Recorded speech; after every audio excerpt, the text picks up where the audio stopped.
Welcome back, everyone, to Uncaged Leaders. I'm your host, Mariquita Solis, the Uncaged Heart Coach. Now, this show is dedicated to the successful man who, on paper, has everything: the house, the car, the financial success. But maybe they feel something inside, an emptiness. Their soul is screaming at them. Something is not right.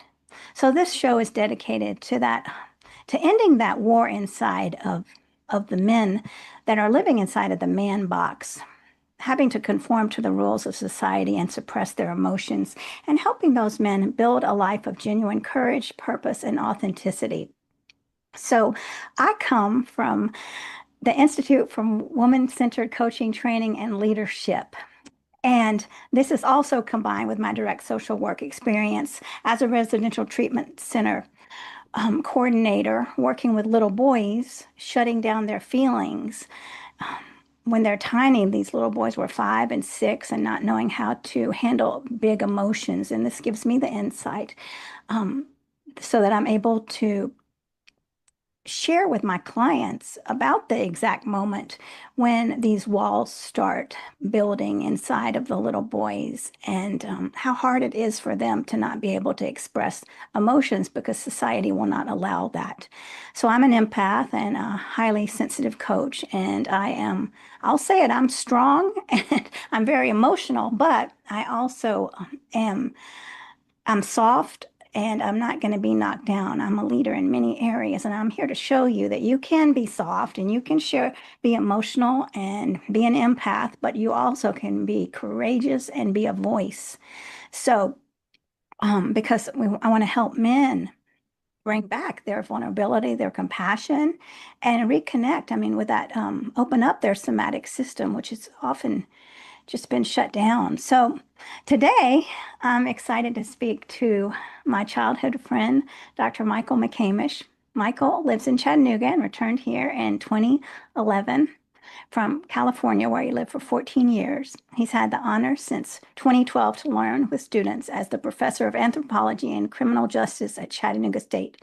Michael's real world and educational experiences have informed each other over his years in both Tennessee and California to create his anthropological perspective.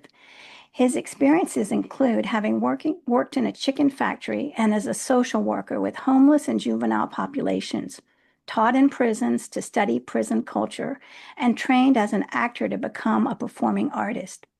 He did this while studying psychology and criminal justice, where he got his master's, and anthropology with his Ph.D., to now work as a professor at Chattanooga State. As a professor, he strives for each of his classrooms to have a balanced combination of textbook, quizzes, assignments, reflection, group work, and experiential challenges, activities to facilitate a learning process that is dynamic with a variety of avenues of learning. Michael currently lives in a log cabin on the back of Signal Mountain. He has two incredible daughters that he shares custody with their mother. Thus, he's a single father every other week and enjoys the challenges that come with it. His daughters will always be the most important thing in his life, important ingredient, but also important are his hobbies of building and performing puppets and disappearing into his film darkroom, developing film and pictures. So welcome, Michael. I'm excited to talk to you after so many years. Thank you. Good to be here. Well, I remember when I first met you and we were playing on the tennis courts when we were, I guess we were, I mean, I was probably started doing that at like 7, 8 years old. And yeah, I remember seeing you, I mean, playing with you and your brother, Yeah. Troy, and seeing your lovely family there, everyone supporting, and we were all doing the, I guess, the learning, the growing up process. That really instilled in me a sense of accomplishment, and it was a really good foundation for me to learn to remain calm under pressure. And it seemed like you all were very calm under pressure as well. But yeah, I always enjoyed hanging out with y'all because very level-headed and very, but you also were funny too. So Yeah, tennis was it's a great sport for various reasons.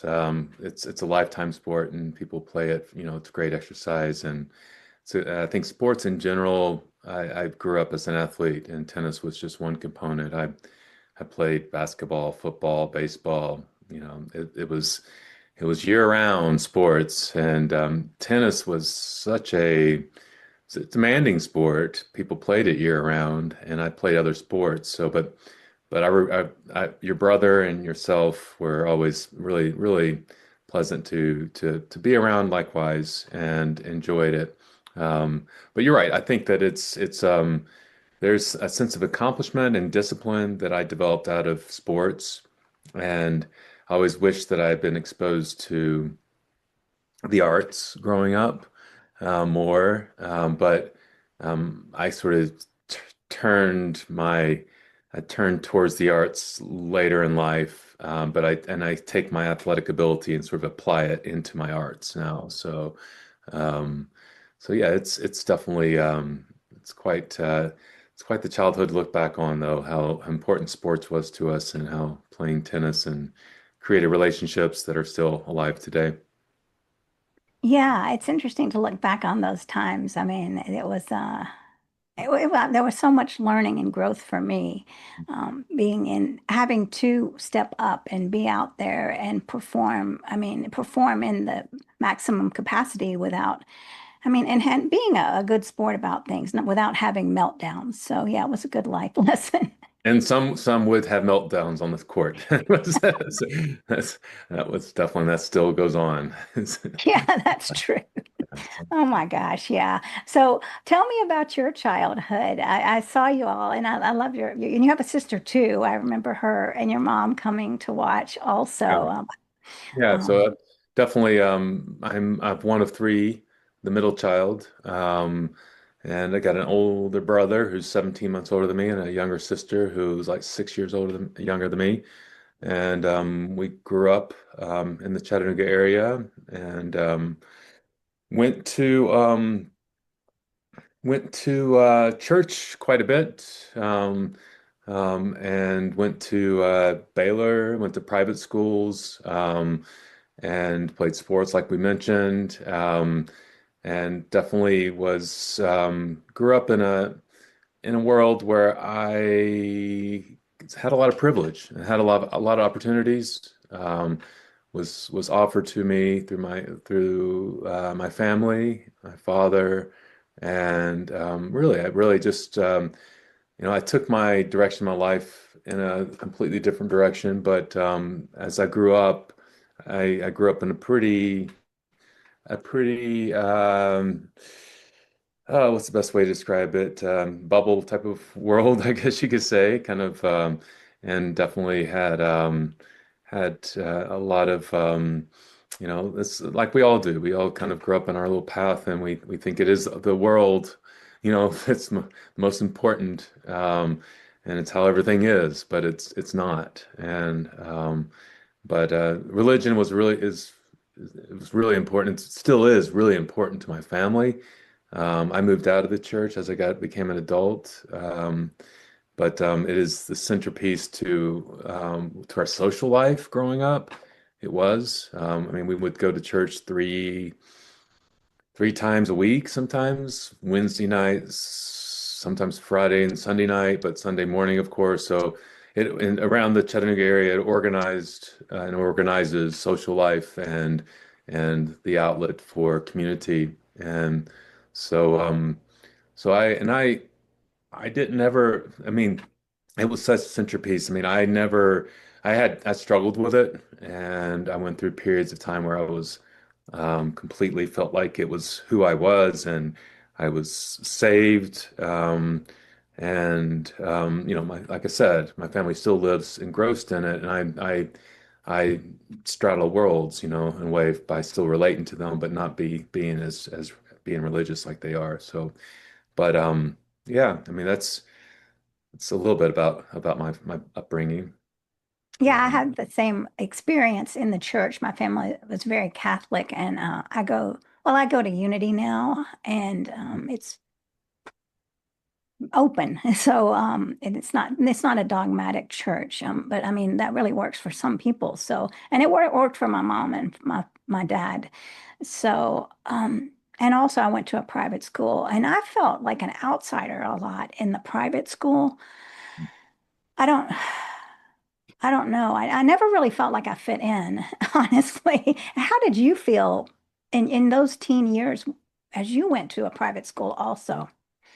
Well, um, that's a good question. I was a standout athlete, not a great student at all. Struggled in academics. Socially, I was awkward and a little bit of an outsider, I guess you could say, like feeling on the outside of. At the same time, I mean, I wasn't like an outcast or I wasn't, but I always, and I would say growing up, I don't know, there's something to be said for having, the order of birth is some some validity to how we experience our family to how, what we continue to experience into the world we step into. And I feel like as a middle child, I was sort of took on this role of being kind of brother's. My brother was exceptional in everything he did growing up, really, and so I was, and then 17 months younger than him. So I was underneath his shadow. And then my sister was born on my dad's 30th birthday. And so he very much with apple of his eye. And so I felt a little bit, a little bit outside. I probably carried that, into my life and more than it probably needed to. But I definitely going into high school, middle school and high school at a private school, my best friend, became the one sort of, well, there were two, but one African American kid that was an athlete, because I was an athlete. So we became best friends. And from seventh grade on into our 20s. And so that friendship, he lived in the projects or out on the outskirts of the projects. And that friendship, and I started to hang out with him in his world. And we kind of went back and forth between each other's homes, and eventually we realized it was more fun in his home and around his neighborhood. So we spent more time, and I spent more time in around the projects as a white kid. And so I got I got into some situations that weren't the best, and but it's sort of, I'm an anthropologist, so anthropologists sort of see. We tend to sort of always be in the middle of as our role as anthropologists, we take part in other cultures and in order to study them and to understand them more than to study them, but to understand them. And so that was my first step into being an anthropologist, that I was entering into a new culture and I was seeing the world from which I originated much differently and realizing things were completely different in this world, white world, black world, and I was starting to grapple with that quite a bit. And so I was starting to think about, wow, my little bubble that I grew up in is not normal everywhere. In fact, I'm living in kind of an unusual, I grew up in an unusual place compared to how a lot of people grew up. So, so yeah, that was um, I definitely felt like when that started to develop in me, I started to definitely feel like an outsider to a lot of my social life, even into college, and so in the South in general. So, Yeah. And what's it like? I mean, what does society tell young men in the South how they should behave? um, well, how we are told to behave. Well, that's depends, of course, of where you land in the South and different messages. Um, I mean, as an anthropologist looking back on it, I can I can see how patriarchy is what we call it. Um, but I struggled with self-esteem and confidence, like a lot of boys do, and um, and that is from many different directions how I developed that. But my sense of self was definitely um, not always the most secure to to say the truth. And I feel like that I compensated a little bit for became an athlete, of course. Didn't just become, I was an athlete, and I threw myself into being muscular and lifting weights and becoming the jock. And and out of my insecurity, I sort of self-deprecated, sort of allowed myself to become the clown of certain situations, and sort of didn't develop myself with the kind of self-respect that I could have. And so I can't really say what exactly, the how exactly that developed, but it was a number of ingredients to my life growing up. But yeah, that's I'm sure, a lot of boys are insecure, and they definitely compensate for it through your traditional male. This is what, male, macho male is supposed to be like. And um, so yeah, yeah. Yeah, well, all right. So let's talk about the period after that, like in college. How did that go when you went to college? I went to UTK. I went to University of Tennessee Knoxville for 2 years, and I followed the thread of my social group at the high school, and I just joined in with. I didn't get a scholarship for athletics, so I just kind of joined in with the party life Mhm. and alcohol and some drugs, and sort of threw myself into that as my avenue of sort of social acceptance. And I was not good at school at all. Was not going to class. I show up to a class, and there would be an exam being given. I was like, oh, when did they get, I didn't know about this one. And so I ended up like a 1.4 GPA in my sophomore year, so thankfully, actually, my father said, it's time for you to come back to Chattanooga, to my hometown. And I did. And I came back to Chattanooga, and I fell into, I got a job at the chicken factory.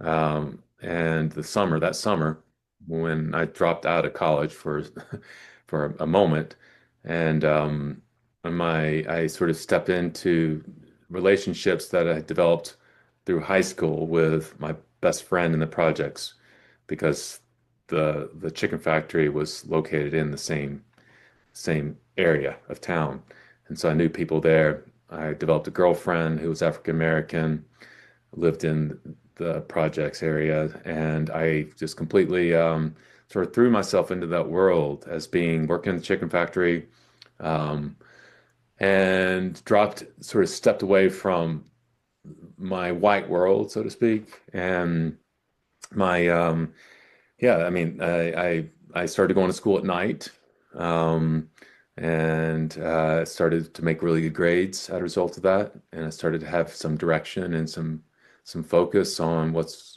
kind of like I sort of my woke up to like the sort of like I would almost call it like a dream-like state of being like completely um, from partying and athlete and sort of that sort of personality to, okay, I'm a white guy in a black world, and this is I became a white Mike. I was literally called White Mike by some people, and it was the best thing that could have ever happened to me. It was the best educational experience that ever could have happened. I stayed in it for 2 years, a couple years, and out of that, I shifted my orientation to wanting to get into social work. And so I went into social work, and I stayed in social work for almost 20 years, off and on, starting working with the juvenile population, mental health, and substance abuse. Um, I really just started to see that, when I imagine myself as an alien coming down from a different planet, looking at, this world and thinking, wow, why are these people suffering and these people are, not? And why are these people locked up? And why are these people have these kind of problems, economic problems, health problems, substance abuse problems, and these people are not, so it's just the haves and the have-nots, you know, and I can look back on this now and see what I was going through. But as I was experiencing it, I was still going through my own problems and still struggling through some drug stuff and some abusive stuff for myself. And as I was transitioning into becoming a new person, I think we're always becoming new people as we live through life. Um, but we don't always realize it in the moment. It's like obviously we're in the thick of it, so it's hard to see. But so yeah. Yeah, I mean, that sounds like, I mean, some people would say, wow, what a hard life. I'm sorry you had to go through that, but that was your transformation. So, yeah, because we Wouldn't trade get, it for anything. Wouldn't trade it for anything. I mean, it's I made some really stupid mistakes. My relationship to women was not a good situation at all. I wasn't, it's coming out of that. And as far as, when we talk about maleness and our relationship to women and females in general, there's definitely some stuff that I was grappling with. And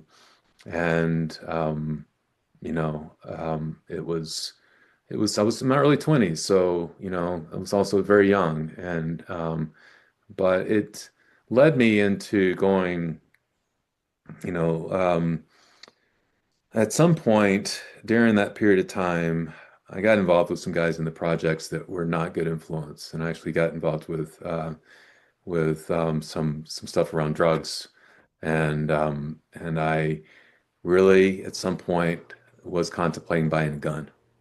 And I can talk about this now, but of course, at the time, it's really something that was a deep, dark secret. Um, and had a couple car wrecks, and my life was spinning around. And I was a social worker during this time, mind you. It's like 23, 24 years old. I was literally going into the projects, helping kids, and I was going into the rural areas of the Chattanooga area, helping kids, stabilizing them in their homes to try to keep them with resources. And I'd go into their home and assess them as a case manager and try to plug them into resources and then get them to those resources. At the same time, I was involved with drugs and involved with just um, just a lifestyle that was very negative, I guess you could say. It was some part of sort of the violence inside of me that was still kind of, self-negating violence that I still hadn't completely dealt with. And so at some point when I thought about buying that gun, I had those couple car wrecks and I got a bunch of money stolen from me by a guy who I thought I could trust, a drug dealer. And and I said, you know what? I got to get out of Chattanooga. This is a bad, bad situation. That this is going. Something told me, and I got an offer to be a social worker through the company, the nonprofit I was working with in Chattanooga, to go to Nashville and start a chapter of their work there. And thankfully, I did because there I ran into. I was and so much is about the teachers we have in our lives, um, and I had teachers in my life in the projects that weren't good for me, and um, so I moved to Nashville, and moved into this apartment downtown Nashville, and there was a guy by the name of Joe, who was the manager, or he was the actual building keeper. He was a Vietnam vet, had mental health issues, had some stuff going on he was a singer-songwriter, he was an artist, but he was walked around in cut-off shorts. He was basically a vagabond, but he lived in the apartment and took care of it to pay for for his housing. But I started hanging out with him, and he introduced me to some Buddhist literature and some other sort of some some things I've never been exposed to, you could say, in reading, and he also sort of introduced music to me, and I started thinking about myself, like, oh, maybe I could go step into the arts. Maybe I could become something like Joe, and something, maybe I could do, I grew my hair a little bit longer and started to really think about the food I was eating, started thinking about the chicken factory that I worked in and the violence of that. And I became a vegetarian and then a vegan stayed on it for about 7 or 8 years, and bought a motorcycle and started to take trips. And that's what led me to go out to California on my motorcycle, and sort of said, whoa, California, San Francisco, Bay Area, this is a completely different world. I can recreate myself here and have a completely different orientation to who I am.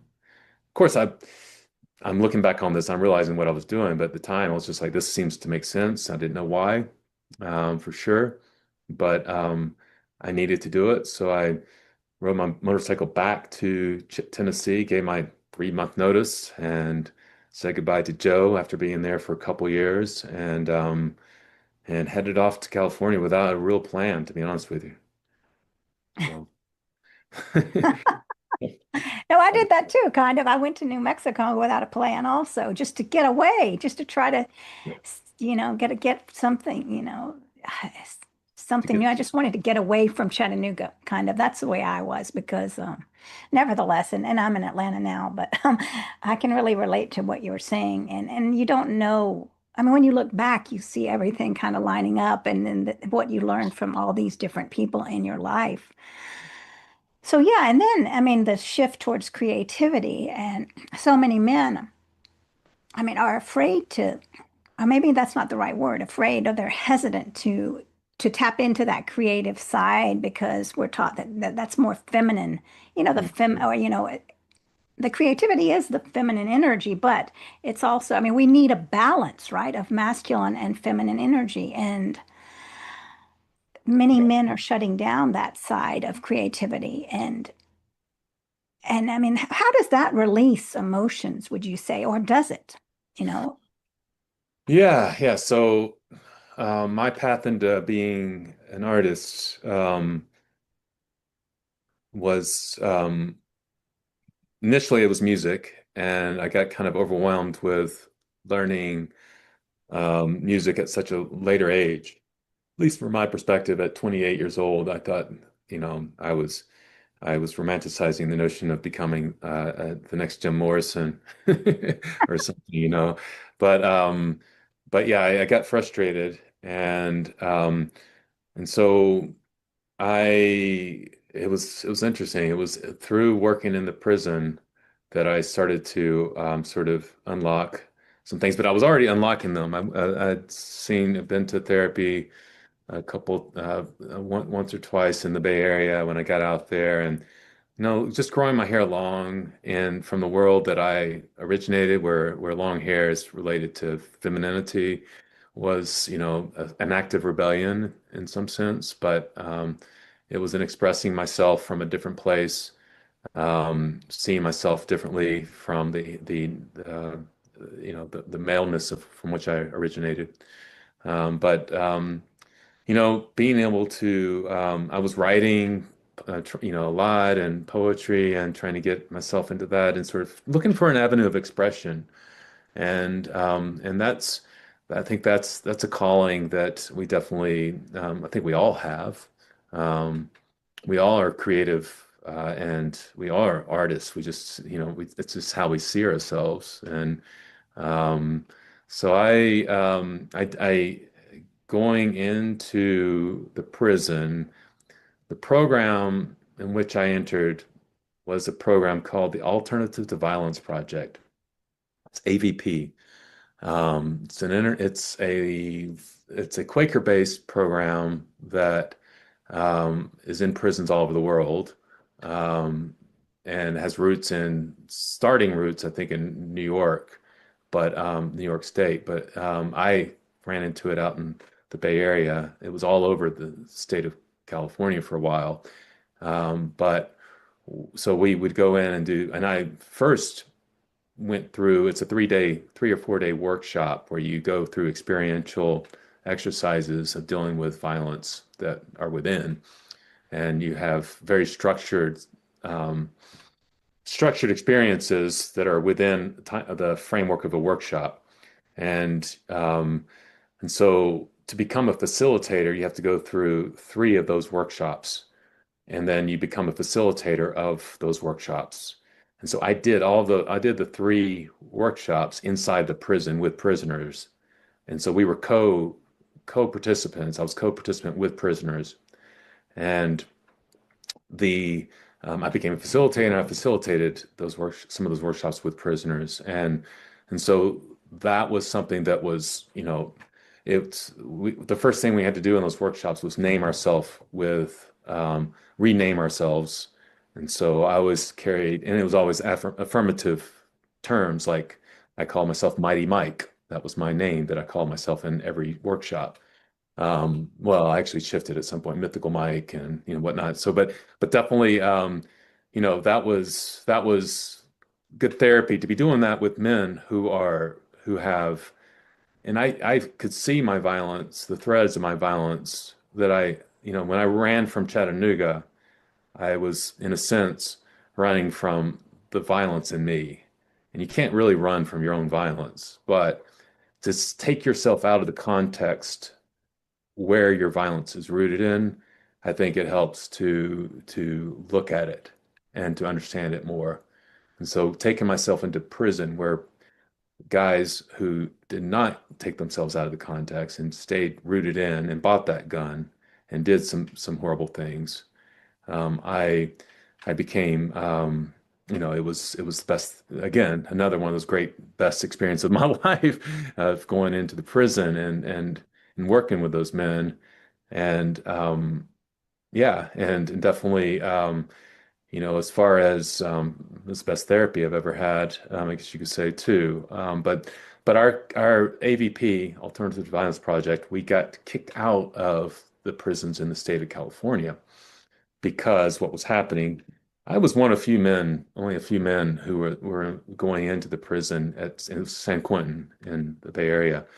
I was one of the few men who was involved with that program. It was all middle-aged women, really.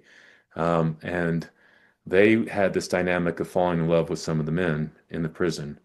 And so they carried on relationships, 2 of them did, carried on relationships outside of the prison. I think it was 2, not sure exactly, but I think it was 1 or 2. And that got us in trouble. You're not supposed to carry on relationships with, if you are a volunteer going into a state prison and you have a relationship with a parolee that you met inside a prison, that's a no-no. Parolees are technically still in prison. So they are not, excuse me, um, they are not necessarily out of prison at that point. So it becomes a liability to the prison, is what they say. But in a way, it's a stupid policy. We were also given the men like hugs and stuff like that, and like Oh, human yeah. connection, and things were a positive in growth, and that rubbed the prison authorities wrong too. So they were looking for us a reason to knock us out, and so they did. And so again, when one door closes, another door opens. And so at the time, I was taking an acting class in San Francisco at night as a sort of hobby thing. And it was actually a suggestion by my anthropology, because I was in a Ph.D. program for anthropology at that time. And I was going into the prison for myself as an anthropologist working on my dissertation.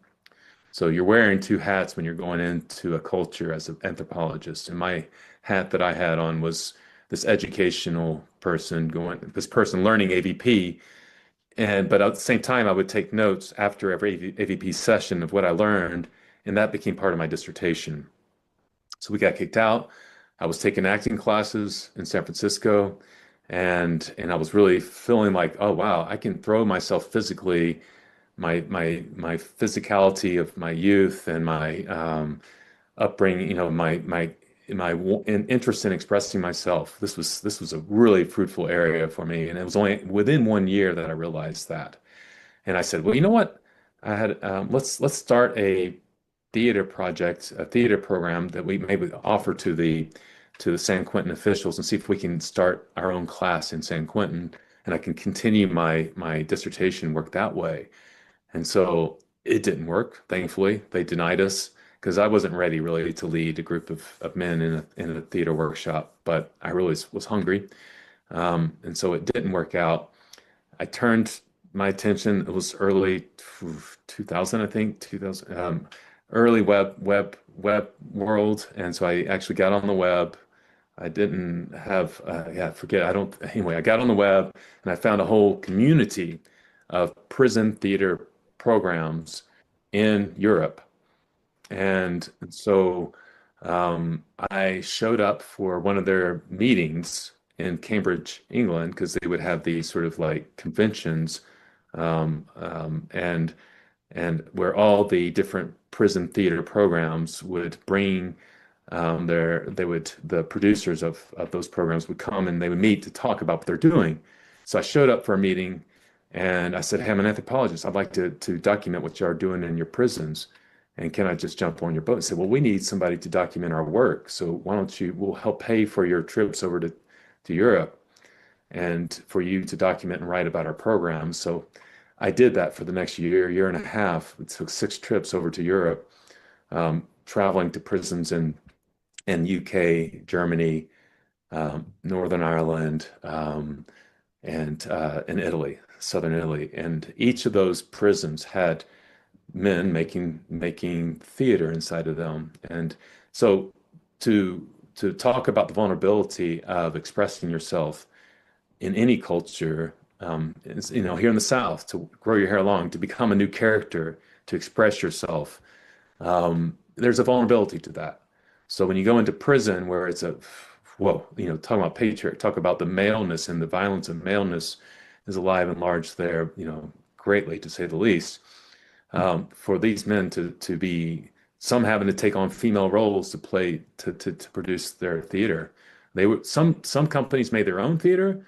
Some companies actually were just were taking Beckett or taking some pre-existing.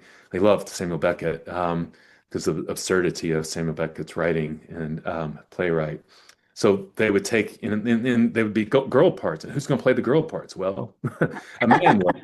And that's something serious to do in front of, other prisoners who, but so I what I learned the most about that situation is, all these theater programs were in this sort of violent world, and the reason that the men were drawn to that little island of creativity inside of that violent world was the freedom it gave for them to recreate themselves. And they became very much they identified, and none of that theater was, there's a drama therapy lineage of therapy. None of it had therapy. It was all about come and be a creative person and don't worry about the hierarchy. Therapy has a dynamic of hierarchy that is, here's the helper, you're the patient, and that's it's there. A lot of prisoners and a lot of men, they are very very sensitive to staying away from that because they don't want it. They want to just have the freedom. So that's what they did, and that became the second half of my dissertation, was documenting that. At the same time, I was like, that gave me the sort of foundation to become a performing artist that I am today. And I moved down to southern Italy after I finished my dissertation and graduated. I stayed down there for 3.5 months. I didn't move, but I thought about moving. And I studied with a company doing um, street theater and puppets and mask and sort of found myself as sort of in the lineage of the European sort of roots of Commedia dell'arte and some other forms of arts of theater that American theater is not really related to as much. So anyway, so that's that's my story. Oh, that's amazing. Yeah. And working with these men, I mean, to express in a way that was not threatening. I mean, it's something creative, and it's not saying there's something wrong with you, or we're going to we're going to fix you in like the therapy, like you're saying. So, yeah, I can see that. And what was the underlying the violence inside of yourself and the violence inside of so many men? What is causing that violence towards themselves and the violence that would come out to hurt others, and that's hurting themselves at the same time? What's underlying that? What's the root cause here? Um, I don't think there's one root cause, to be honest with you. I think that a culture of violence is it's very complicated. It's complex. I think it's got for every individual that falls into it has a different layers of associations and relationships that are you know fertile growth of for violence. And I think that there's an anger. I think there's a frustration with oneself sometimes that doesn't know how to express itself. And so in AVP, Alternatives to Violence Project, we have this thing called TP, Transforming Power. And so when you have this sort of, we all have the creative power that we often are tapped into, but that power can be channeled in so many different ways. And so I think that our emotions and our energy that we have to express ourselves, sometimes we don't feel like we can do it in a way that's accepted. And so the acceptance and the feeling of judgment, which I feel like in religion, that's why I stepped away from religion, is the judgment. I'm not going to say my family, but there's an internalization of judgment that takes place early on in religion that I felt. And my earliest memories in life as a kid was the memories of um, of hell, of the fear of hell, and like I had done something horrifically bad, and that I was going to go to hell for it, and running downstairs, saying, I said, God damn, today I'm crying in my tears. It's like, I'm going to hell. I'm going to hell. I said the GD word. And, that's kind of controlling and that sort of, internalized gaze of judgment. And it's interesting because in studying the prison, you learn that the prisons, the roots of the prison were built around the panopticon, and the physical design of a prison is designed.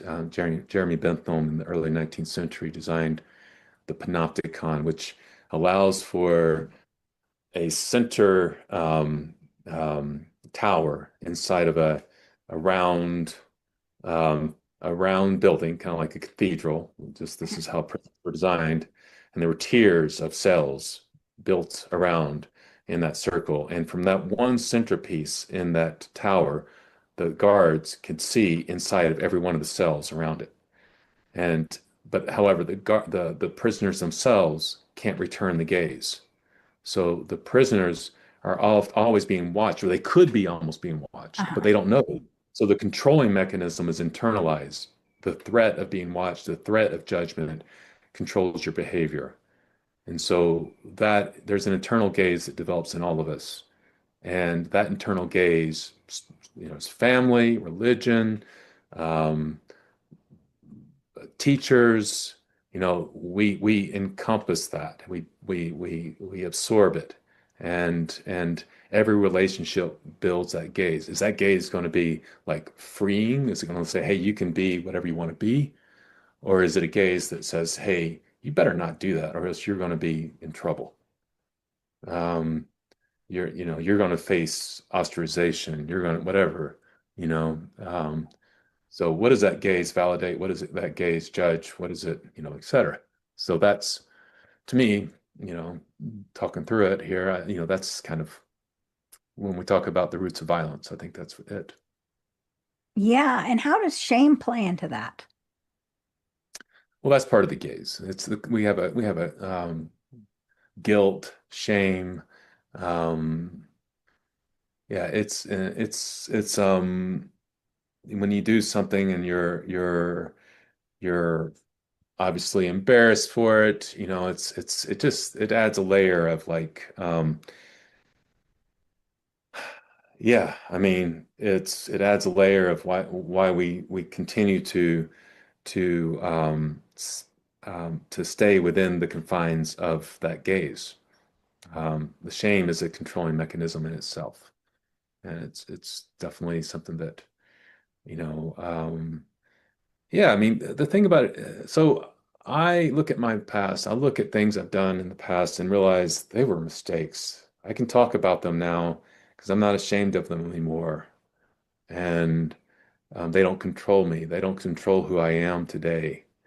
Um, I mean, to this day, I still have to work through things. I still have to work through, I'm in a relationship. I still feel things pop up from my past, um, but I'm not ashamed of them.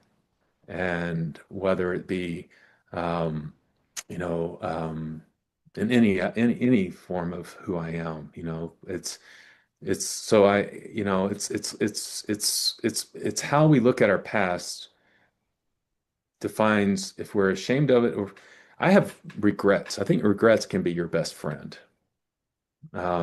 Because if we don't regret things that we just did, then we'll never grow. And so growth, comes with saying, "Oh, that was a mistake. I'm not ashamed of it. That's just who I was when I went through it, and now I'm becoming something different." And so, yeah, I mean, that's kind of where shame, I think, falls in the scope. Yeah, I mean, that makes a lot of sense. And if you're watching, please subscribe, everyone. So, um, what did you learn? So you said that in your 20s, right, you had relationships and perhaps they were bumpy, right? What would you say about what you've learned about relationships now? Um, well, I've been through a divorce, and um, one thing that when we're talking about relationships, we can talk about male relationships or relationships to females, but I think a lot of our issues are male relationships. It's both, both are. Mhm. But looking at relationships to females, you know, there's this definitely sort of like women are the subservience of women, subservience of femininity to maleness is something that's a real dynamic. Um, but really, for me, as far as relationships go, and to look at to look at relationships that I've been in and haven't succeeded, to approach them more.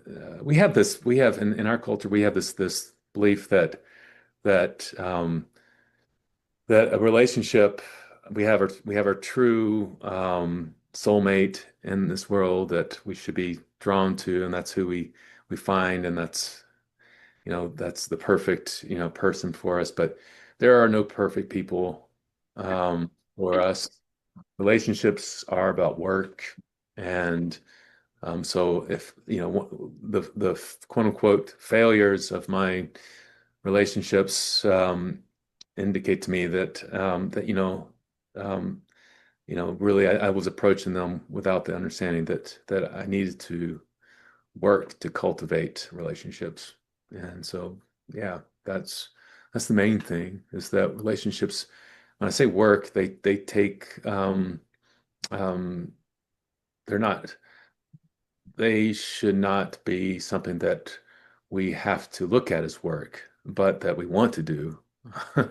We, but definitely, it takes an effort and it takes time and to prioritize. Um, So yeah. Yeah, they're like a plant. You have to water the plant every day. You can't just let it sit because it's going to die. So yeah. And what about being a father to two young girls? Is it two, right? Yeah. Yeah. Good. And so, Good. yeah, because I was talking to Darren Lewis, who does fathering adventures in Australia, and he said that dads are the oxygen for their children, especially, young women, because they're going to learn so much from their father. And he said that um, most that studies there was a study that showed that fathers only spend like 8.5 minutes a day with their children. And uh, so tell me about your relationship with your daughters. What's important for people to hear, being a father? What is important to give to your children? Um, well, I've got started into fatherhood kind of late. I have a 16-year-old and a 12-year-old, um, and again, like this it's definitely brings back some old threads of who I've been in the past with how I'm a father, and I'm with them, for a week every other week. And and so they depend upon me for a lot of stuff when they're with me. And so that dependency, I carry it as um as something that is really important to who I am. And I do struggle with how to best be there for them. It's a tough time to be their age. I know the statistics of how social media and yeah, online is since the last 15 years, we've seen the suicide and the mental health, especially amongst girls, just skyrocket since the introduction of social media. And so I feel very, very concerned as a father about that. Um, and also I'm very concerned about, how I impact them and how they relate to boys and men and their future. And I sometimes am just like feel like a deer in the headlights and not knowing what to do. And but I get frustrated. My violence and what I do dysfunctional sometimes is I become silent and I block off the world. And so when I feel myself doing that in my relationships, with my daughters and with my partner, um, I really challenge myself to step out of it and to connect. And so that means in connection with them. That means listening. There's these 5 A's that I once read into: um, affirming, affection, allowance, acceptance, and appreciation. I do try to think about those things and how I can build them into my life with them, and it's a work in progress. You know, I I am not perfect and I never will be, but I try to stay mindful of those values in my relationships in general. Yeah, it, the main thing is that you're able to see the self-awareness, right, of when you're going quiet and that you are bringing yourself out of that, realizing that, connection is everything. And that is also, I mean, that's programmed into to little boys to stay silent, to shut Yeah. down. So, I mean, you're going over that program, you're um rebuilding new ways of Yeah. being.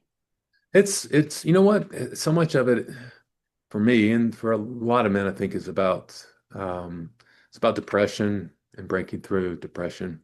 And I think that's a boiler point for me, is like my silence is some people when they find themselves and they don't go silent, they go they become violent, or they get angry, and they but for me, I shut down. So, the bridge out of that is to maintain a personal practice within my life, to try to ground me, and what and meditation, theater, and performance keeps me physically. I want to stay in shape and physically able to do the stuff I really love to do, and it also makes me very grounded. And so physical activity, um, taking care of myself, and cooking good meals for them and myself, and that's stuff that is just like the practices that um, like not typically your standard male sort of identification, um, in the South in particular.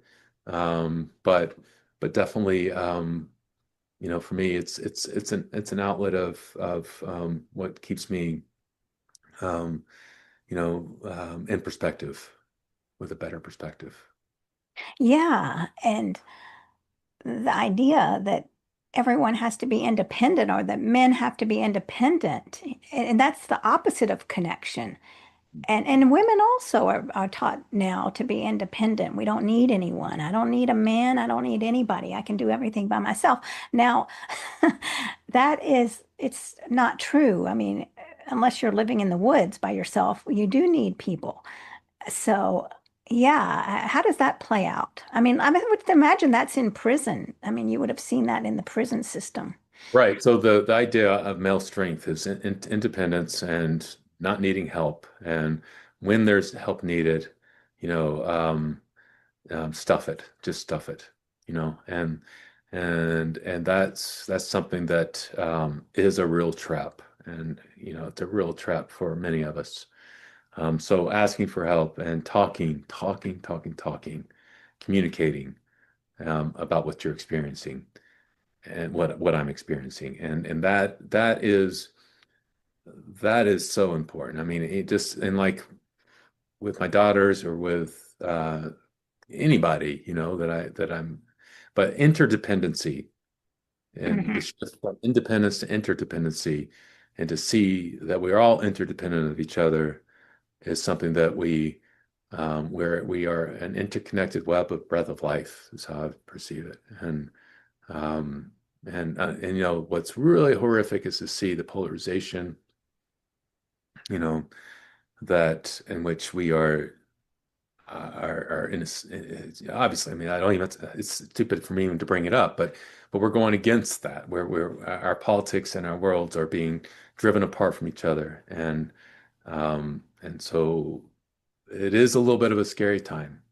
We're on the brink of we're living through, we've been on the brink, but now we're really crossing over, it feels like, um, to really dangerous territory. And so, yeah. Yeah, you're right. I mean, we have to be connected, and that goes against life. Life is connectedness, and so when we're stepping against that, we're going against the biology of life. So, yeah, tell me, well, it's just some final tips that you might want to give a man that is feeling, trapped in the shame and the violence, and that voice that's saying you're not enough or you're not worthy. What would you say to that man? Um,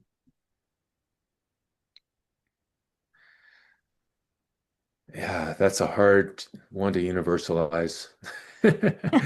Um, because I have worked with men in that regard, um, boys and men, and it always develops over time that I can say something.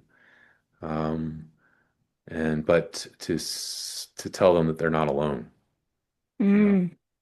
and that it's okay to step out, and to relate, and to speak what your experience is, and to be honest with oneself first, and then be honest with the people they loved around them.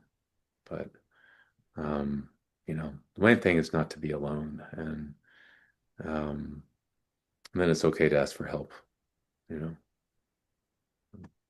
Yeah. I mean, the idea of being weak because you ask for help is just silly, you know. It's just silly. We all need it at some point in our life, and that's how we get stronger is by asking. I need it every day. I need some, Yeah. I need connection every day because if I don't, I'm just going to wither. So yes, you're right. And yeah, to I mean, it's a journey. It's a journey, one step at a time. So yeah, and so Michael, where can they reach you if someone wants to reach out to you? Um, my email, yeah, my email. It's my name spelled backwards, McCamish, McCamish dot Michael at gmail.com. Yeah. All right. Well, thanks everybody for watching, and thank you, Michael. This has been very enlightening, and it always is, it's inspiring, right, to hear people's stories and how they came to where they are today. Because sometimes we feel like we're trapped. We don't have an ability to move forward, but we all do. It's just slow and steady, like a turtle, right? And just be prepared to go backwards and just get up and keep going. I mean, that's the main thing. We're not perfect, and we're not robots, but we are living beings connected to this earth. So, yeah. Thank you for having me. Thank you for having me. Thank you. And thanks everybody for watching.